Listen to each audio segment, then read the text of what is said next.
नमस्कार दोस्तों, आप देख रहे हैं लोकमत राजस्थान और मैं हूं आपके साथ चंद्रशेखर त्रिचूल। आज के इस पॉडकास्ट में हम बात कर रहे हैं उत्तर प्रदेश के फायर ब्रांड भाजपा लीडर और उत्तर प्रदेश भाजपा के प्रवक्ता अश्विनी शाही से। अश्विनी जी, स्वागत है आपका इस पॉडकास्ट में।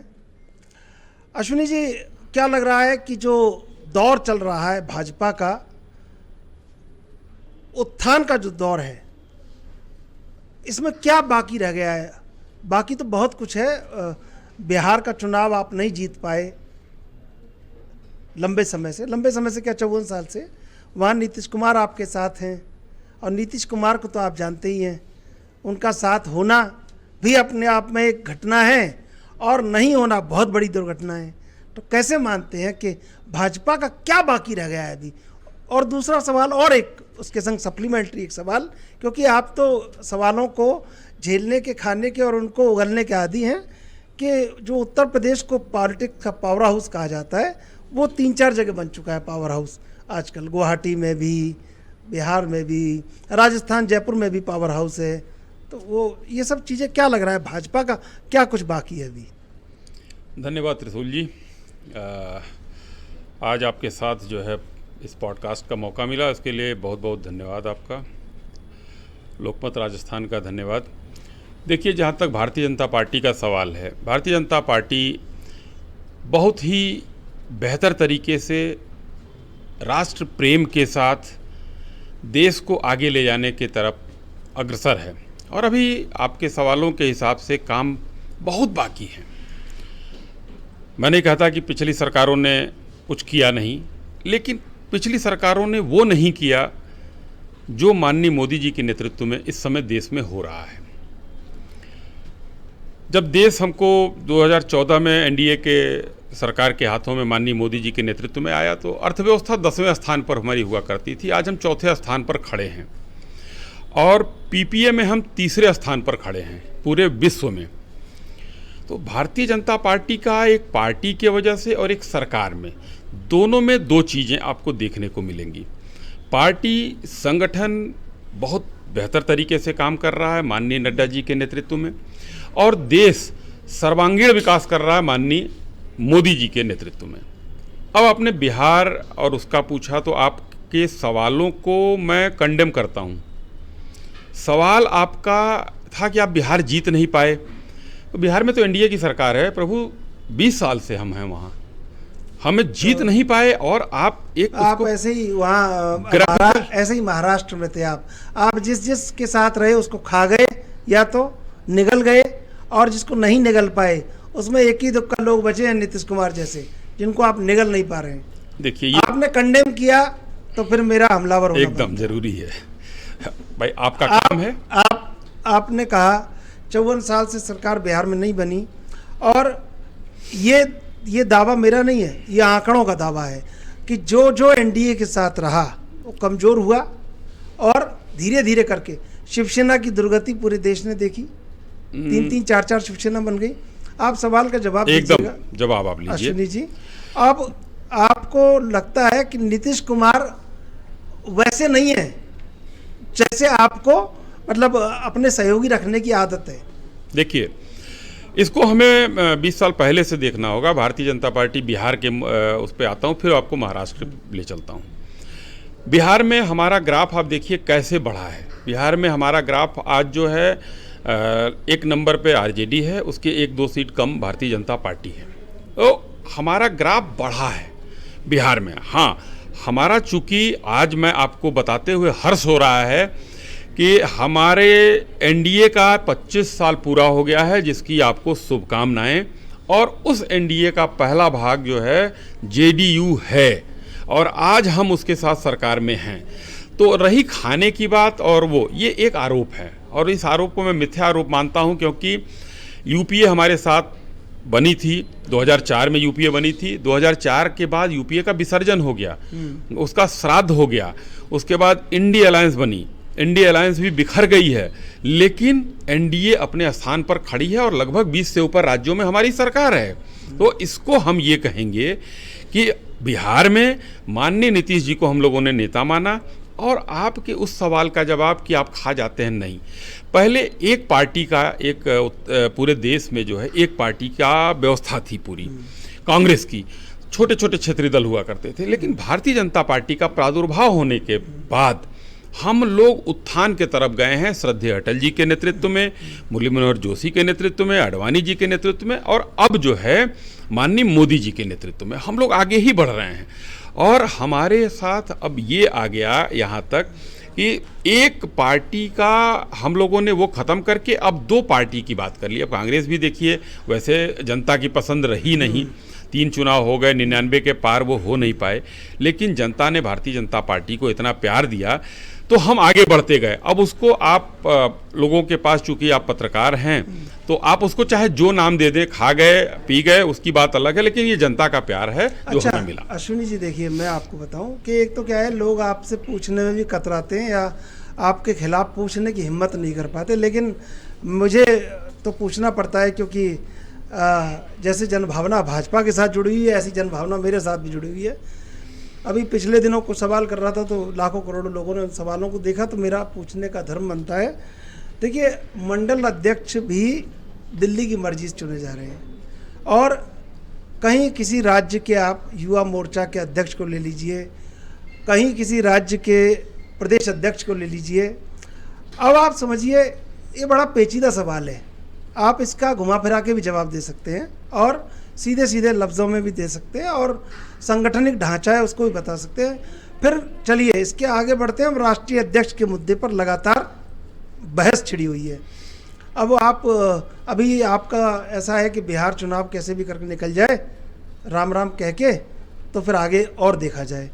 और दूसरी बात ये कि जो छत्रप हैं वो, जैसे वसुंधरा राजे का कद दिल्ली तोड़ना चाहती थी या दम्भ समझती थी, वो तोड़ नहीं पाई दिल्ली।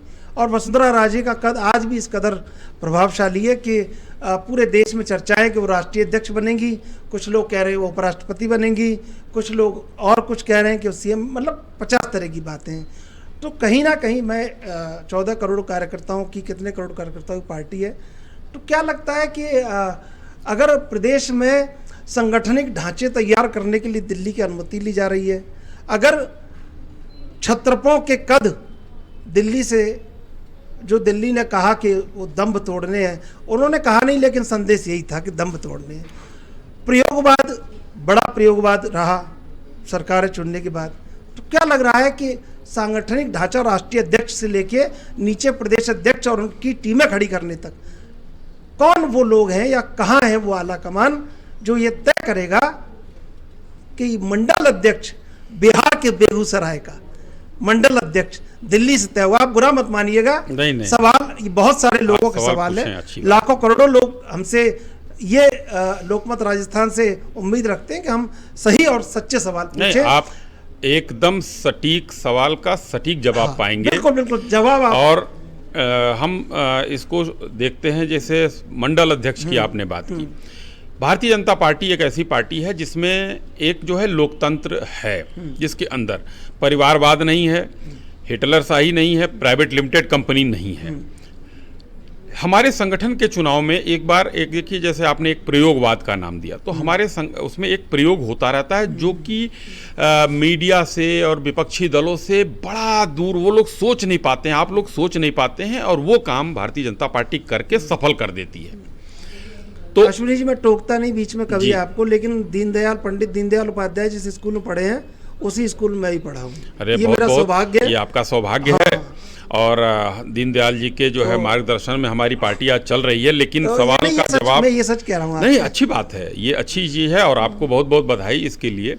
लेकिन जो ये प्रयोग हुआ कि मंडल अध्यक्ष का दिल्ली से कोई नहीं चुना गया, प्रदेश कार्यालय से ये आया, नाम आया, वहाँ से नाम जिले से आया, और जिले से आने के बाद फिर जो है यहाँ पर प्रदेश में उसको चुना गया। उसको ऐसा नहीं है कि वो होता क्या था, जिले पर लोग जो है कार्यकर्ताओं के कामों को देखकर जो ले आकर वहाँ पर एक पैनल बनाया गया। पैनल के साथ जब नाम आया तो वहाँ पर ये देखा गया कि आखिर जो हमारा मंडल अध्यक्ष हमारे पार्टी की एक तरह से नींव होती है, वो कितना बेहतर कार्य करता है, कितनी उसकी मेहनत है, कितने साल का वो है काम उसका है। तो उस पर हम लोगों ने इस बार हर प्रदेश को वो हुआ कि मंडल अध्यक्ष का चुनाव यहाँ से होगा, और उसकी जो है कैसे रिकमेंडेशन कैसे आई थी, कहाँ से आई थी, बड़ा अच्छा एक मतलब उसका ढांचा बना था।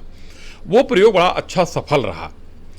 रही बात अब राष्ट्रीय अध्यक्ष की, आपने बात पूछा, राष्ट्रीय अध्यक्ष हमारे संगठन के चुनाव प्रदेशों में हो चुके हैं लगभग। अब राष्ट्रीय अध्यक्ष आपको नया मिल जाएगा जल्दी ही, आप इसमें बहुत दिन इंतजार नहीं करना पड़ेगा। एक छोटी सी कहानी बताता हूँ भारतीय जनता पार्टी के संगठन का, बस 2 लाइन का है। एक हमारे राज्यसभा सांसद थे, अभी उनका कार्यकाल खत्म हुआ, राम सकल राजभर जी। वो अपने खेतों में काम कर रहे थे।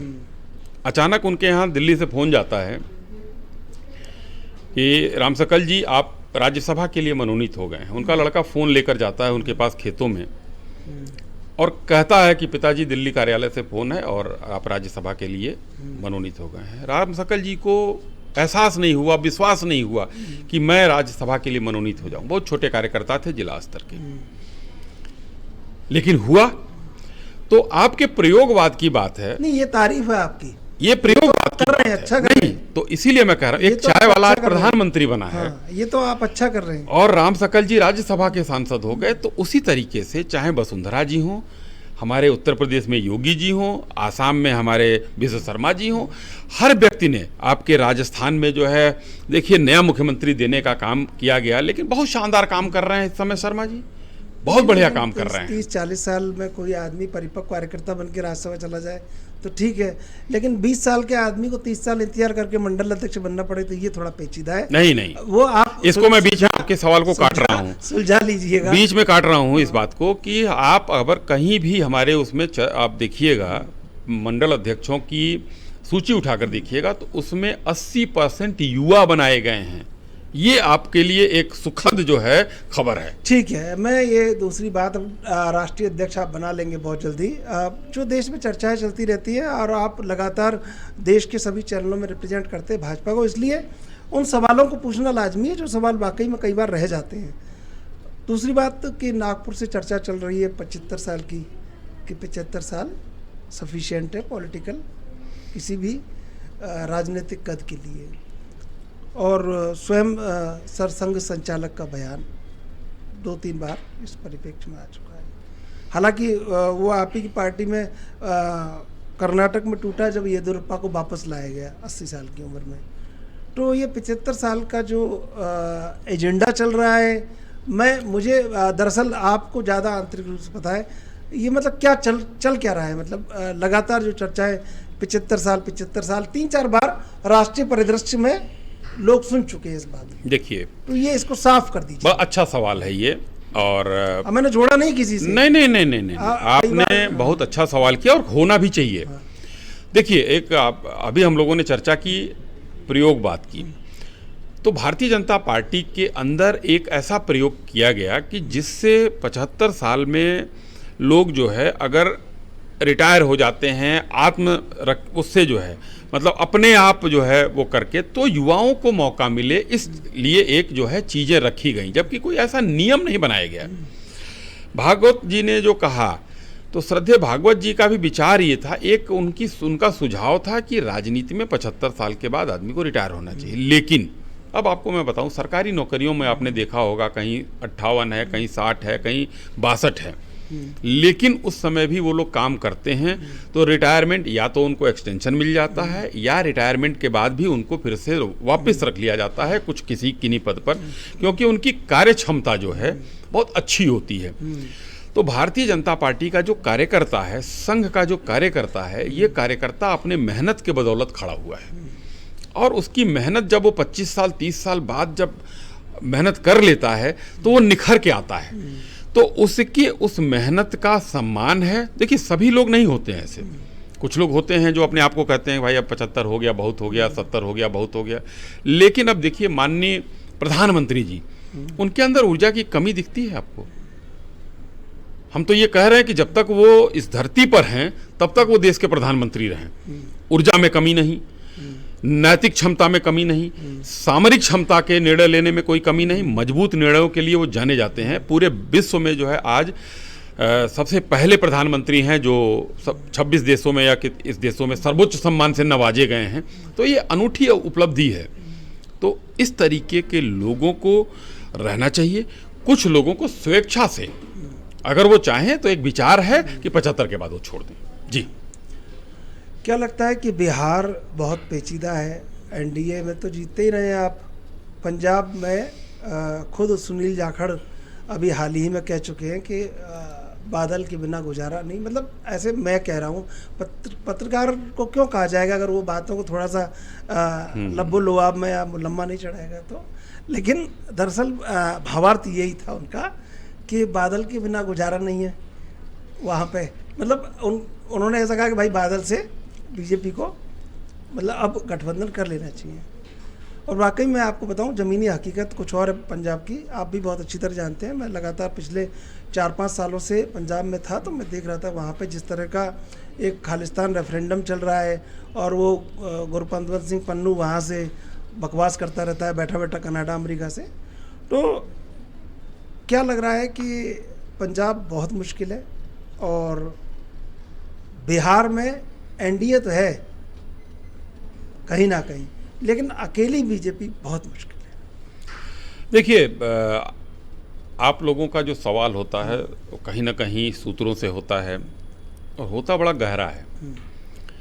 पंजाब के लिए आपको मैं दक्षिण भारत ले चलना चाहूँगा। आपको 2 राज्यों का उदाहरण दूंगा, तमिलनाडु और केरल। भारतीय जनता पार्टी का नाम लेने वाला कोई नहीं था, मगर तमिलनाडु में आज स्थिति ये है कि अगली सरकार भारतीय जनता पार्टी के बगैर नहीं बन सकती। मैं ये नहीं कह रहा हूँ भारतीय जनता पार्टी के अकेले सरकार बन जाएगी, कोई भी सरकार। तो आज हम अपने वोट परसेंटेज को खींच कर ले आए हैं, और साउथ में भी हमने, कर्नाटक में तो हमने सरकार बना ली 2 बार, तो कर्नाटक में के बाद हम अब तेलंगाना में अच्छा कर रहे हैं, हम तमिलनाडु में अच्छा कर रहे हैं। तो तमिलनाडु में ये स्थिति आ गई है। तो बिहार, तेलंगाना में तो टी राजा पार्टी छोड़ के चले गए। इतना देखिए, भाजपा इतनी बड़ी पार्टी, इतना बड़ा, इतना जबरदस्त आदमी जब आया, आपने ऐसे एकदम पल के बिछा के स्वागत कर दिया और फिर आपने आंखें फेर के विदा कर दिया।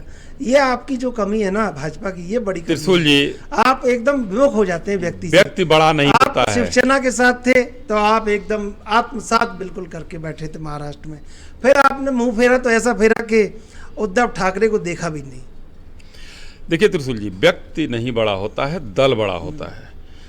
व्यक्ति, मैं अगर भारतीय जनता पार्टी का एक कार्यकर्ता हूं तो मेरी पहचान भारतीय जनता पार्टी है, इसको हमें आत्मसात करना आना चाहिए कि दल हमारे लिए बड़ा है। तो व्यक्ति जो है, ये पार्टी के डिसीजन हैं, कौन कहाँ रखा जाएगा, कौन रहेगा, कौन बाहर रहेगा। लेकिन बहुत बड़े बड़े नाम हैं, नाम लेना नहीं चाहूँगा, दल के बगैर जो है वो अधूरे थे, वापस आए, फिर यहाँ पर जो है चीज़ें उनकी हुई। दूसरी बात, बार बार आप बिहार की बात कर रहे हैं, तो बिहार में हम लोग बहुत अच्छा कर रहे हैं, इसमें कहीं भी कोई प्रश्नवाचक चिन्ह नहीं है। पहले भी मैंने कहा और अभी भी कह रहा हूं कि हमारा ग्राफ देखिए आज जो है कितना, 70 के ऊपर हमारी सीटें हैं। तो ये हमारे कार्यकर्ताओं की मेहनत है। हमारे सरकार ने जो वहाँ पर किया है, आपने बिहार का वो दंश नहीं देखा है लालू यादव के समय का। अपराध की तो मैं बात ही नहीं कर रहा हूँ, अपराध तो मान लीजिए कि वो मुख्यमंत्री निवास में उसकी जो है समझौते हुआ करते थे। मैं वहाँ के विकास की बात कर रहा हूँ, वहाँ की सड़कें, वहाँ बिजली, ये देखने को नहीं मिलता था। आप अगर अपनी गाड़ी से जात रहे हैं 90 के दशक में, तो 2 नंबर से और 1 नंबर से ऊपर तीसरा नंबर का गियर नहीं लगता था, और आज 5वें 6वें से नीचे नहीं आते हैं आप। आमूल चूल परिवर्तन हुआ है वहाँ पर। बिजली अब पूरे गांव-गांव में कम से कम 17-18 घंटे तो रहती ही रहती है। सड़कें हैं, पानी की व्यवस्था है, स्कूलों की व्यवस्था है। लड़कियों का एक बड़ा शानदार काम किया माननीय नीतीश जी ने, साइकिल देने का। जो लड़कियां स्कूल नहीं जा पाती थी, पहले कहा जाता था सड़कें बन जाएंगी तो अब पुलिस आ जाएगी, अब साइकिल दिया तो वो स्कूल पहुंचती हैं। तो ये बिहार में भारतीय जनता पार्टी और नीतीश जी के नेतृत्व में ये काम हुआ है, पहले कोई सोच भी नहीं सकता था। तो जैसे 25 और 26 मतलब आपके लिए तो लगातार हर एक समय कठिन परीक्षा की घड़ी होती है, और विपक्ष जैसे राहुल गांधी को सुप्रीम कोर्ट ने भी कहा कि भाई आपको बतौर सच्चे भारतीय की हैसियत से ये नहीं कहना चाहिए कि 2000 वर्ग किलोमीटर ज़मीन किसने ले ली किसने नहीं ली। लेकिन कुछ लोग कहते, मैं नहीं कह रहा, कुछ लोग कहते कि विपक्ष बहुत कमज़ोर है, शायद इसी का फायदा भाजपा को। देखिए, विपक्ष ने आज ही माननीय प्रधानमंत्री जी का बयान आया है, ऑपरेशन सिंदूर पर सवाल करके इन लोगों ने सेल्फ गोल कर लिया और इस सुप्रीम कोर्ट वाले पर आपके माननीय प्रधानमंत्री जी ने कहा ये उनके वो हैं कि ये तो पैर ही कुल्हाड़ी पर मार दिया। तो राहुल गांधी जी को मैं अपने शब्दों को मैं खराब नहीं करना चाहता, मगर हद है बेशर्मी की। राफेल पर डांट सुनना, चौकीदार चोर है पर सुप्रीम कोर्ट की डांट। 1 मिनट हमारी बात पूरी हो जाने दीजिए। चुनाव आयोग बहुत से आज तक सबूत नहीं दे पाए, SIR पर बवाल हो रहा है, लेकिन मैं चैलेंज करता हूं आपके चैनल के द्वारा कि कम से कम एक सुप्रीम कोर्ट में जाएं तो सबूत तो दें। तेजस्वी यादव जो है 2-2 लेकर वो फ्रॉड कर रहे हैं, राहुल गांधी उनका समर्थन कर रहे हैं। राहुल गांधी को डांट पड़ी, मैं राहुल सावरकर नहीं हूं राहुल गांधी हूं कहते थे ना, डांट पड़ी थी ना, फिर डांट पड़ी उनको। तो ये बेशर्मी की पराकाष्ठा है। और राहुल गांधी एक जो हम लोग कहते हैं, नहीं पूरे जनमानस से कहना चाहता हूं कि उनका जो है कभी भी वो बड़े नहीं होंगे और उनके साथ कांग्रेस को अब आशा छोड़ देना चाहिए, क्योंकि कांग्रेस को रसातल में ले जाने वाले अकेले वो बहुत हैं। कांग्रेस ये कहती रही कि भाजपा ने एजेंडा बनाया है कि राहुल गांधी को नॉन सीरियस पॉलिटिकल कैरेक्टर के रूप में देश में डेवलप किया जाए। वो दिखता है त्रिशूल जी, कहने की कोई आवश्यकता नहीं है, वो दिखता है कि कौन क्या कर रहा है। एक तरफ देखिए, राहुल गांधी जी सुप्रीम कोर्ट से गलवान पर डांट सुने कि किस तरीके से ज़मीन कब्जा कर लिया। उसी समय उन्होंने कहा था कि गलवान में हमारी सेना पिट गई। ये क्या ये एक भारतीय कहेगा? जबकि संतोष अब इस समय वीर गति को प्राप्त हो चुके हैं कर्नल संतोष बाबू, अब नहीं रहे हमारे बीच। उनके नेतृत्व में कितने लोगों को वहाँ पर जो है मारा हमारे सैनिकों ने कि वहाँ लाशें लोग नहीं ले जा पाए चीन के लोग, और बताने से मना किया। तो इसकी बात आप कर रहे हैं और उसी समय आप बगैर बताए एक MP की हैसियत से आप चाइना के दूतावास क्या करने गए थे, आपने बताया देश को? तो ये नॉन सीरियस आदमी है ही हैं। वहाँ जाकर MOU क्या किया आपने देश को बताया? आप जो है कांग्रेस का स्थापना दिवस था भाई साहब, मैं आपको बता रहा हूँ, और ये भाई साहब विदेश बैंकॉक घूम रहे थे। तो कितने सीरियस हैं? तो इसमें भाजपा का क्या दोष है भाई? नहीं, ये बताइए आप, क्या आप ना सारे कांग्रेस की तरफ तीर करके रखते हैं? जगदीप धनखड़ एकदम उठ के इस्तीफा दे देते हैं, समझिए आप बात को। उनके 2-3 स्टेटमेंट है जो लगातार सोशल मीडिया में शिवराज सिंह चौहान से बयान पूछते हैं, वो सवाल पूछते हैं कि आंदोलन पिछले साल भी था, इस साल भी है। और इसके बाद ऐसा सियासी गलियारों में चर्चा है कि उन्होंने कांग्रेस के नोटिस को स्वीकार कर लिया था, विपक्ष के नोटिस को, जो महाभियोग का प्रस्ताव था जज के खिलाफ। तो क्या लग रहा है कि जो पंक्ति में नहीं चलेगा, पंक्ति से बाहर चलेगा तो बाहर चला जाएगा? और पहली बार ये हुआ सर, देखिए मुझे पूछना पड़ता है, मैं आपके कभी खिलाफ नहीं होना चाहता, हम बहुत अच्छे मित्र हैं, लेकिन मित्रता अलग बात है, संबंध अलग बात है, लेकिन हमारा कर्तव्य अलग बात है। पहली बार उपराष्ट्रपति जिनका विदाई समारोह नहीं हुआ, तो आपको लगता नहीं है कि आप ये जो कहते हैं ना कि देश में सब कुछ सही है, मुझे इस बात से थोड़ा हल्का सा ऐतराज है। मैं ये नहीं कह रहा कांग्रेस से राहुल गांधी को अगर सुप्रीम कोर्ट डांटता है ठीक बात है, लेकिन आंतरिक चीज़ों पर भी सवाल और उनके जवाब आने चाहिए। देखिए त्रिशूल जी, बहुत सी चीज़ें ऐसी होती हैं कि जो होती रहती हैं राजनीतिक दलों में, लेकिन ये राजनीतिक पद तो था नहीं। उन्होंने स्वास्थ्य कारणों का हवाला दिया, और मैं अभी भी कहूँगा कि स्वास्थ्य कारणों के हवाला से उनको अपना स्वास्थ्य लाभ करने दीजिए। अब वो उस पद पर नहीं हैं, नए उपराष्ट्रपति अब देश को मिलने वाले हैं, तो पुराने अगर स्वास्थ्य का हवाला दिया उन्होंने तो हमको उस पर ही मानना चाहिए। बाकी दूसरी बात, दूसरा सवाल पूछ रहा अश्विनी जी, मैं इसलिए पूछ रहे हैं हम कि जब आप नेहरू से लेके और तमाम कांग्रेस के कार्यकालों को गिनाते रहते हैं ना, तब पूछना पड़ता है कि इन 14 सालों का भी हिसाब दीजिए, इन 10 सालों का भी हिसाब दीजिए। और कोई बात नहीं। एक अब आपके पॉडकास्ट में आप अगर कहेंगे तो एक वो चला दूंगा नहीं, आप चला दीजिए। लेकिन वो दूसरे चैनल का है, यहाँ चलाना उचित नहीं होगा, लेकिन 4 बयान राहुल गांधी जी के थे। 2000 वर्ग किलोमीटर, 40,000 वर्ग किलोमीटर, 4000 किलोमीटर, इस तरीके के बयान अगर देगा तो एक अपरिपक्व बालक ही कहा जाएगा। और रही बात आपके सवाल का कि राजनीति में इस तरीके की, तो ये होती रहती हैं ये घटनाएं। इसमें कोई किसी का स्वास्थ्य अगर खराब है तो आप उसके साथ नहीं सर, जो आपके खिलाफ है वो बुरा है, और जो आपके साथ है वो अच्छा है। ये जो धारणा है, ये धारणा का जवाब क्या है? ये हमारी धारणा नहीं, ये तो आम धारणा है। जो आपके साथ है वो अच्छा है, जो आपके खिलाफ है वो खराब है। तो ये तो आम धारणा है, ये कोई धारणा नहीं है। तीसरी बात मैं आपको बताना चाहूँगा, कांग्रेस के आपने पूछा 89 से, चूँकि मैं उत्तर प्रदेश से हूँ और आपने अभी तक एक भी सवाल उत्तर प्रदेश से नहीं लिया। नहीं, आप राष्ट्रीय डिबेट लगातार, राष्ट्रीय कार्यक्रमों, राष्ट्रीय जी।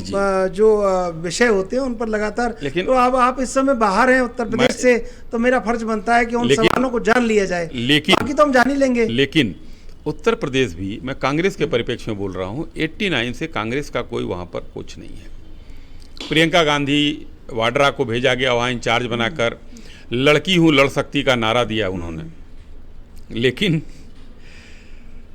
हाथरस कांड को किस तरीके से इन लोगों ने माखौल बनाकर उड़ाया उस लड़की का, बाद में जजमेंट आ गया और क्या हुआ था क्या नहीं हुआ था वो सबके सामने आ गया था। वही नारा वो उत्तराखंड में और पंजाब चुनाव में भूल गई। और कांग्रेस उस समय एक कौल, शीला कौल जी का वह मकान था, सफाई हुई कि यहाँ प्रियंका जी रहेंगी। प्रियंका जी लौट के नहीं गई वहाँ।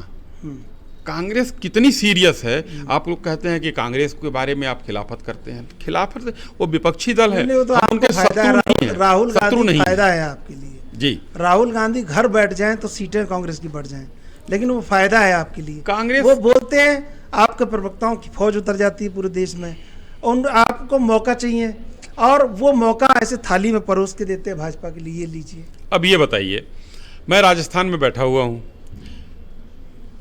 ब्रह्मा जी का मंदिर पुष्कर में है। अब वो जाते हैं पुष्कर मंदिर में, तो उनका जो है दत्तात्रेय गोत्र के कौल ब्राह्मण हो जाते हैं वो। और उज्जैन के महाकाल मंदिर में जाते हैं तो वहाँ कश्यप गोत्र हो जाता है। तो भाई हम क्या कहेंगे, आप तो ब्राह्मण आदमी हैं। इन्हीं कमियों का फायदा आपको मिल रहा है पिछले लंबे समय से, यही एक बात है। क्या कहना चाहते हैं कि 2025-26 के परिप्रेक्ष्य में भाजपा के राष्ट्रीय अध्यक्ष कौन होंगे? नए उपराष्ट्रपति ऐसे तो नहीं होंगे जैसे अब थे, तो ये आपको भी कहीं ना कहीं अंदर अब बड़े लंबे समय की सत्ता के बाद भय तो नहीं है, आप भयहीन तो हैं, लेकिन कोई ना कोई तो भय पैदा कर देता है आपके भीतर। देखिए, ये भी उपराष्ट्रपति जी बहुत अच्छे थे और ईश्वर इनको जल्द शीघ्र ही स्वास्थ्य लाभ दें, और अगला जो भी उपराष्ट्रपति मिलेगा और बेहतर मिलेगा। देश को कभी भी जो नए पद पर आया है वो बेहतर ही आया है और उसने अच्छा काम किया है। तो जो भी होगा एक अच्छा होगा, क्योंकि भारतीय जनता पार्टी ने कलाम साहब को शीर्ष पद पर बैठाने का काम किया था। उसी तरीके से क्योंकि कांग्रेसियों ने एक ऐसे व्यक्ति को बैठाया जो विदेशों में जाकर हिंदुस्तान की बुराई करता है, हिंदुस्तान में उसको डर लगता है, कम से कम वैसा उपराष्ट्रपति आपको नहीं मिलेगा कि जो हिंदुस्तान का खाता हो और हिंदुस्तान की बुराई बाहर जाकर करता हो। उनका तो कुछ ज़्यादा ही बुरा निकल गया जी। क्या संदेश देना चाहते हैं युवाओं को और अपने उन लोगों को जहां आप सोचते हैं कि ये बात कहनी चाहिए, बतौर अश्विनी शाही, बतौर भाजपा कार्यकर्ता, भाजपा प्रवक्ता, क्या होना चाहिए? ये देश के युवाओं के लिए, मैं कोई पार्टी की बात नहीं कर रहा हूँ, मैं देश के युवाओं की बात कर रहा हूँ। माननीय मोदी जी के नेतृत्व में इस समय युवाओं के लिए इतने कार्यक्रम चालू किए जा रहे हैं। अभी सदन में उन्होंने बोला कि स्टार्टअप इतने हुए हैं ड्रोन्स का तो महत्व ऑपरेशन सिंदूर में देख लिया गया, और वो हिंदुस्तान के सारे युवा जो 25 से 30 साल के हैं वो मैक्सिमम ड्रोन बना रहे हैं। कौशल विकास की योजनाएं इतनी भारत सरकार के द्वारा चलाई जा रही हैं युवाओं के लिए मुद्रा लोन से लेकर इतनी चीज़ें की जा रही हैं कि आप कोई रास्ता पकड़ें। आत्मनिर्भर भारत और विकसित भारत को बनाने में युवाओं का सहयोग है। और काशी में माननीय प्रधानमंत्री जी ने युवाओं को ही संदेश दिया है कि अपना हिंदुस्तान में बना हुआ स्वदेशी, वो कहीं की कंपनी हो, हिंदुस्तान में बनी हुई जो चीज़ है उसका प्रयोग करें और कोशिश करें कि हम हिंदुस्तान को आत्मनिर्भर बनाने की तरफ ले जाएं, जिसमें आप युवाओं का सहयोग अपेक्षित है। और देश के लिए, सिर्फ भारतीय जनता पार्टी के लिए नहीं, देश के लिए वो आवश्यक है। युवा हैं, हमारा देश युवा है और हम इसको आगे ले जाने में आपके कंधों और आपके हाथ की आवश्यकता है। पतझरी शाख मदमाश हो जाएगी, धूल उड़ कर के आकाश हो जाएगी। पतझरी शाख मदमाश हो जाएगी, धूल उड़ कर के आकाश हो जाएगी। और ज़िंदगी जूझ कर देख ले देश पर, ये कथा एक इतिहास हो जाएगी। ये कथा एक इतिहास हो जाएगी। हमारे साथ थे अश्विनी शाही, भाजपा प्रवक्ता उत्तर प्रदेश के। अगली बार फिर मिलेंगे किसी बड़ी शख्सियत के साथ। तब तक के लिए नमस्कार।